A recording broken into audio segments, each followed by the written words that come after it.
Bonjour tout le monde, aujourd'hui je vais vous montrer comment dormir au chaud malgré les conditions hivernales. Premièrement, ça débute au début de la journée. On va s'hydrater le plus possible. Par contre, on va essayer d'arrêter de boire de l'eau vers l'heure du souper pour ne pas être obligé d'aller aux toilettes la nuit. Aussi, un sleeping bag, c'est comme un thermos. Si on met quelque chose de froid dedans, il va rester froid. Mais si on met quelque chose de chaud, il va rester chaud. Alors, qu'est-ce qu'on fait avant d'aller dormir? On va réchauffer notre corps.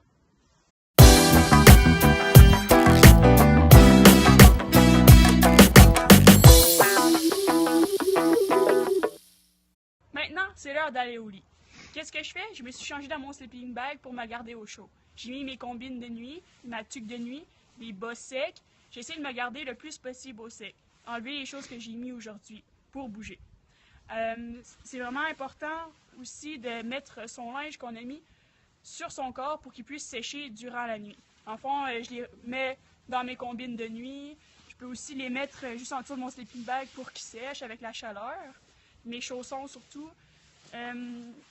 Aussi, entre mes jambes, j'ai mis la bouteille d'eau chaude pour me réchauffer. Par contre, la nuit, ce qui est important, c'est que notre corps, c'est comme un poêle à bois. On veut manger, qui est le bois, pour être capable de se réchauffer. Donc, avec moi, j'ai toujours de la nourriture. Si je me réveille la nuit, puis que j'ai de la difficulté à m'endormir, je vais manger, puis après, je vais avoir chaud, puis je vais vouloir me rendormir. Il faut pas oublier, il faut pas s'habiller trop chaud pour pas suer, puis avoir froid dans la nuit. Maintenant, comment on dort dans un sleeping bag?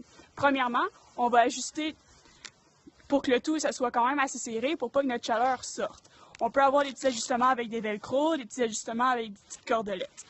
De plus, quand on dort dans un sleeping bag, on veut se tourner durant la nuit avec le sleeping bag. On veut pas se réveiller puis avoir la face dans son capuchon.